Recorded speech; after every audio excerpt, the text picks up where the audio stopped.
This is the Holocaust story of my father's aunt, Tova, also known as Gizzy. When my father was visiting her in Cleveland, Ohio, near the end of her life, he photographed pages from her memoir written in English, her second language. What you're about to hear is a typed transcription that stays as true as possible to her original words. I am sure I will mispronounce most of the locations and names of cities, and for that I truly apologize in advance. Tova said she wrote this so that we would remember, and that's exactly why I'm sharing it now, on Holocaust Memorial Day, to honor her wish to keep her story alive and that of all the people whose story was never told. I am Tova, Gizzy, and this is my World War II story. In April 1944, Germany invaded Kasha, which was Košice, till 1938 and belonged to Czechoslovakia, but was given, along with other Eastern Slovakian cities, to Hungary. I was 14 at the time. It was a terrible sight and a frightening feeling watching the German army march through our town because we knew that nothing good will come out of this. It was the saddest Passover we ever had.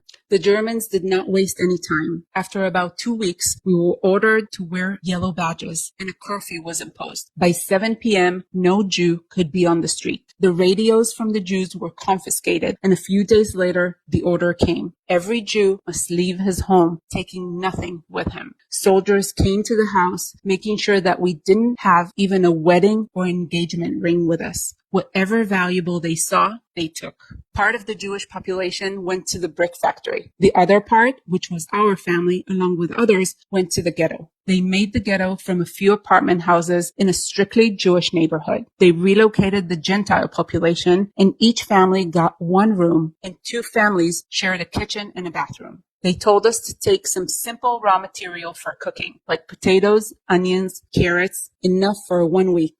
The ghetto was surrounded by a wall, and an armed Hungarian soldier was standing guard with a rifle on his shoulders. There were 4 of us: my parents, my brother Michael, and myself. In the other bedroom, there was a family of 5. In the meanwhile, we saw the kettle carts being prepared, and we knew what they were for. My parents looked around in the house, seeking a hiding place for when the time came. They found, along with a young man, a solution. They built a wall between the roof and the ceiling. In the meantime, I went for a walk inside the ghetto walls and saw a man with a horse and a carriage. On the carriage, there were huge pots of steaming food. I asked him where he was going, and he said that he is delivering food to Jewish prisoners outside the ghetto, and asked me if I would be willing to come along to help him. I immediately said yes and hopped on the carriage. The guard by the gate did not write my name. He only wrote that the man delivering the food took a girl with him, which meant that a girl had to return. As we left the ghetto, we saw a girl about my age walking. She was wearing a white badge, which indicated that one of her parents is Gentile, and because of that, she had more privileges. She can come and go freely to and from the ghetto. We asked her where she was going, and she said just to get an ice cream. We suggested that she come for a ride, and she accepted. Then she asked, "When you came out the gate, did the guard write your name?"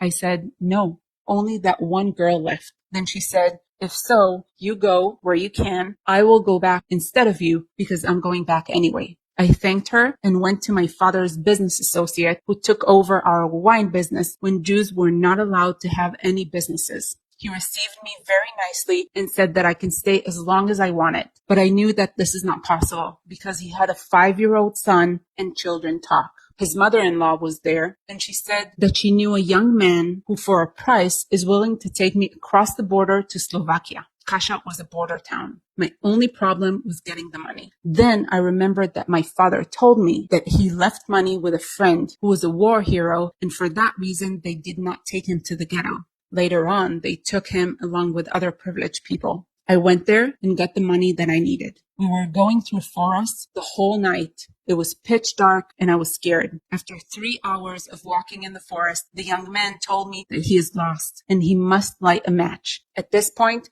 I didn't care what would happen. He lit the match and jumped for joy. The tree where he leaned upon carried his carved initials, so he knew where we were. In 5 minutes, we were in a Slovak village. The young man took me in a farmhouse. I paid him, then he paid the farmer and left.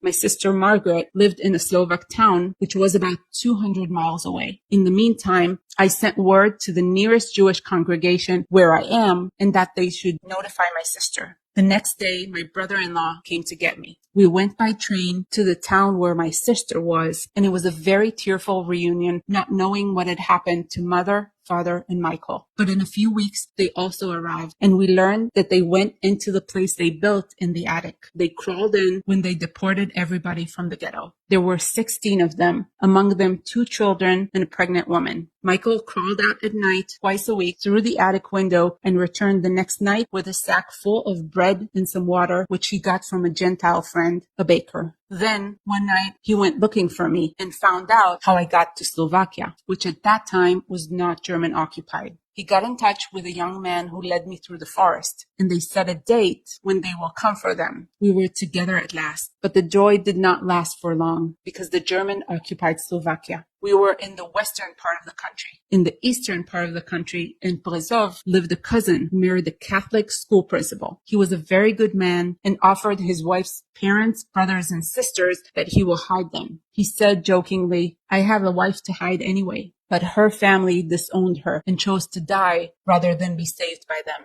That man, whose name was Leopold, came to us and asked how he can help. My brother Michael chose to go with him. We stayed, but not in the city. We found it safer to move to a nearby village. The people of this village, along with people from other towns, were resisting the Germans. The resistance was not lasting long, and in a few days it fell. But the freedom fighters, the partisans, still fought the Germans any way they could, with all kinds of sabotage acts. We saw that it is not safe anymore in the village, so we moved with the help of the villagers to the mountains, to a cave. It was cold, and we ran out of food in a few days. The date was October 1944. When we ran out of food, we knew that we had to get some. But how? By the foot of the mountain stood the German guards. We had to figure out how to avoid them. There were 14 of us. Among us, an 8-year-old girl and a 5-year-old boy whose parents escaped from Poland, and he spent all his 5 years in hiding. I went down one night for food and came back the next night. In the meantime, everybody cried because they thought the Germans got me.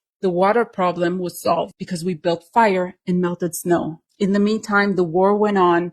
The Russians were pushing the Germans back, and we saw the battle from the top of the mountain. We were out of food. We had not eaten for 3 days and decided to leave the mountain. We gambled. If we fall in German hands, we are dead. If we fall in Russian hands, we are liberated. We just kept going through a war zone, through the cannon fire, and suddenly we saw armed people dressed in white. We still didn't know who they are because both Germans and Russians were wearing white for camouflage. They saw us, pointed their rifles towards us, and yelled in Russian, "Give us your watches." We were happy to oblige. They wanted only our watches, not our lives. It was the end of February 1945. It was hard to believe we were liberated. Even the hunger was more bearable. We don't have to hide anymore. No more fear for our lives. All we have to do now is search for some food, which we started immediately. And when some good-hearted people gave us a loaf of bread, we really felt very lucky. On the same day, my brother Michael, who was already liberated 2 weeks earlier, found us. He knew that many Jews were hiding around that town. There were at least 30 villages around that town. But by fate or instinct, he chose the village where we were, and we were reunited the same day. For us, the war ended. It took us long days to get back to Košice, hitchhiking on army trucks.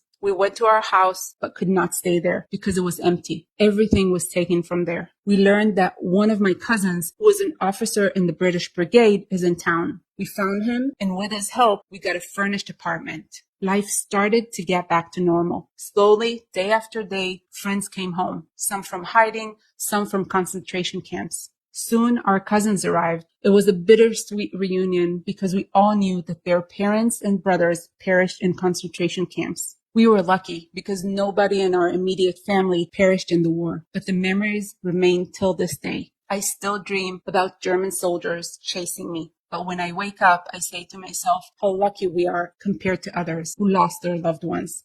I promise to tell the story to my children because the only way it will never happen again is to remember. Is cool.